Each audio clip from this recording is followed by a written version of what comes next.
খবর 24 সাথে আপনাকে স্বাগত। নতুন নতুন খবর জানার জন্য আমাদের চ্যানেলে চোখ রাখুন। বিন্দুতে বিন্দুতে হয় সিন্ধু। শনিবার ডায়মন্ড হারবারের আমতলা সমন্বয় অডিটোরিয়াম থেকে এভাবেই মুখ খুললেন তৃণমূল সাংসদ অভিষেক বন্দ্যোপাধ্যায়। নিজের সংসদীয় কেন্দ্রের সেবাশ্রম কর্মসূচি শুরু করছেন তিনি, তবে প্রয়োজনে গোটা রাজ্যেই এই কর্মসূচি চালু করা যেতে পারে বলেও জানিয়েছেন ডায়মন্ড হারবারের তৃণমূল সাংসদ। প্রয়োজনে তিনি পাশে আছেন বলেও জানিয়েছেন। শনিবার নিজের কেন্দ্রে সেবাশ্রম চালু করার পর চিকিৎসকদের উদ্দেশ্যে বার্তা দেন অভিষেক।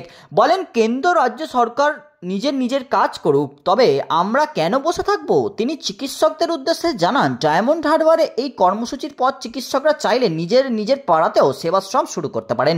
অভিষেক বলেন, সেবাশ্রমের আদলে আপনারা যদি নিজের পাড়ায় নিজের এলাকায় এই কর্মসূচি করতে চান, আমি সাহায্য করব। প্রসঙ্গত, নতুন বছর থেকে ডায়মন্ড হারবারের 7 বিধানসভায় চিকিৎসা শিবির চলবে। প্রতিটি বিধানসভায় 10 দিন ধরে স্বাস্থ্য শিবিরের ভাবনা। 10 দিনের মধ্যে 7 দিন শিবির পরিচালনায় জেনারেল মেডিসিনের চিকিৎসকরা থাকবেন। এক দিন বিধানসভা ভিত্তিক 40টি শিবির করার পরিকল্পনা। 3 দিন সুপার স্পেশালিটি বিভাগের চিকিৎসকরা থাকতে পারবেন। স্বাস্থ্য শিবিরের মাধ্যমে চলমান হাসপাতাল পরিষেবাও দেওয়া হবে। ব্যুরো রিপোর্ট, খবর 24/7।